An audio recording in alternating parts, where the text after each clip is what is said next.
Let's put your hands together for the one and the only Susan Mitchell. Thank you. Come on, Brian. Well, first of all, thank you all for being here, and that was very nice. I would have also appreciated a standing ovation, but we'll work on that for later. All right? We got to keep Mike is upstanding. That's a husband and a partner for you, you know?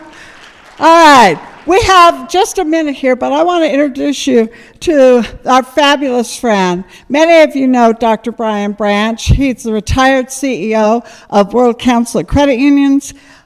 We could not talk about the credit union ecosystem without talking about the World Council of Credit Unions. We represent over 450 million members worldwide. We have over $3 trillion in assets, and we're going to tell the Money 2020 people all about that in the next few days. And Brian flew all the way out here to tell you about a project that we stood up a couple of years ago. He's got a couple minutes here to talk about VIA Stella. But I want to say one other thing. He's also volunteering his time to work with us to create an initiative for small credit unions worldwide. So please welcome Dr. Branch.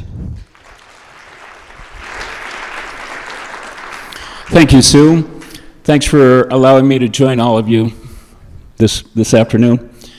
I was struck with the previous panel, and they talked about the superpowers of credit unions, and one of those being credit unions cooperation. And for me, one of the other superpowers of credit unions that they talked about here was the community commitment of credit unions. And that's something that I always saw all across the world. So I wanted to take advantage of Sue's invitation and talk about a love affair between credit unions and their communities, which we call the VIA Stella Foundation. That's a credit union foundation which was established in Poland after Russia invaded Ukraine. Now, when we talk about the community, we're talking about the local level, the national level, and the international level.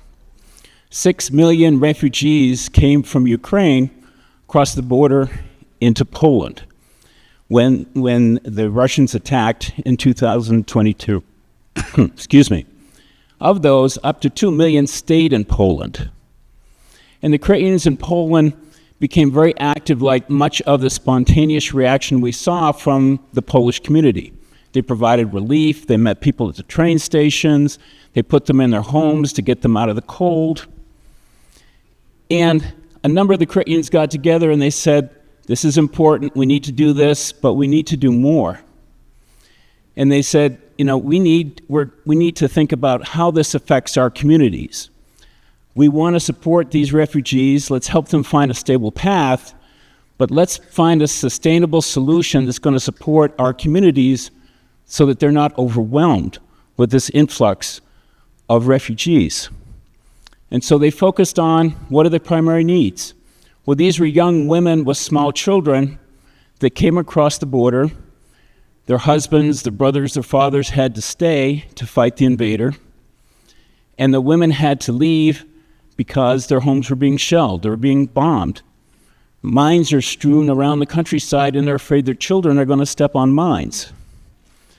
So the Polish credit unions with VIA Stella focused on, let's get them established in a stable housing environment so the women can find work and the kids can be placed in schools. So VIA Stella started a small housing grant program, 3 to 6 months of rent for families so they could have a stable base. And remember, this is an international community. So some of you here today are from credit unions that joined that effort and said, we want to work directly with the Polish credit unions to provide this assistance to refugees affected by the war. And then we said, I say we. Sometimes I was there, sometimes I was a part of it, but really it was the Polish credit unions that led this effort and did the work on the ground. And they said, these children need schooling. So the Polish credit unions said, we don't want to overwhelm our community schools with lots of new children, so we need to help them respond. So VIA Stella provided school materials for the children.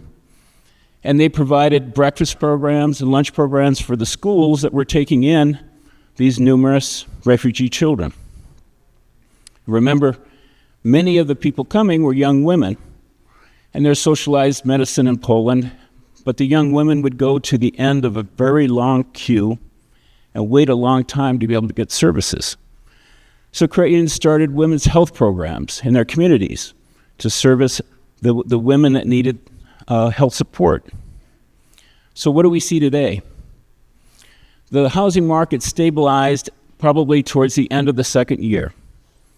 And so many of the municipal organizations had said, and because municipal representatives serve on many of the Ukrainian boards, they said this is a good idea.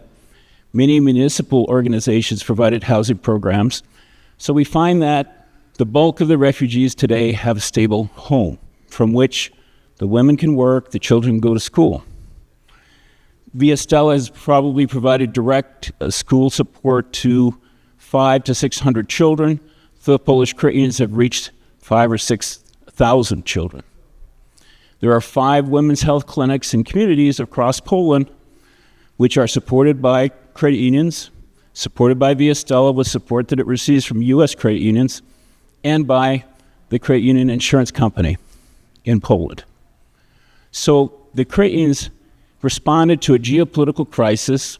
As we always find, they're at the front lines when these things happen, and they responded in a way that provided a sustainable path for their communities. Now, that's in Poland. Again, early on when the war happened, the Polish government said to the Polish credit unions, can you help us provide ambulances so that we can bring pregnant women, sick children, infirm elderly people from Ukraine to Polish hospitals? And so the Polish credit unions provided 10 ambulances. And then when we met with the Secretary of State of Poland, when VIA Stella was being stood up, he said, the ambulances are great. Can you do more of that? Can the U.S. people help the Poles provide more ambulances? So to date, VIA Stella has provided another 15 ambulances to communities in Ukraine to get people, when they step on a mine, when they're subject to a shelling, a missile attack, get them quickly to their community hospitals to get assistance. So my last comment, Sue, would be those of you that are here today and have participated in this work with VIA Stella, with an impact at that local community, at that national community, and at that international community, you can go to bed tonight knowing that you have saved lives. So thank you. Woo! Thank you. I just want to add that we were in Washington, D.C. at an underground when we learned of Russia's invasion, and protests started, and we walked out of the hotel across the street, found out what was happening, called Brian, and within a week, credit unions came together. That's a credit union cooperative. So thank you, Dr. Branch, for coming and sharing that with us. If you want more information, reach out to us. Thank you.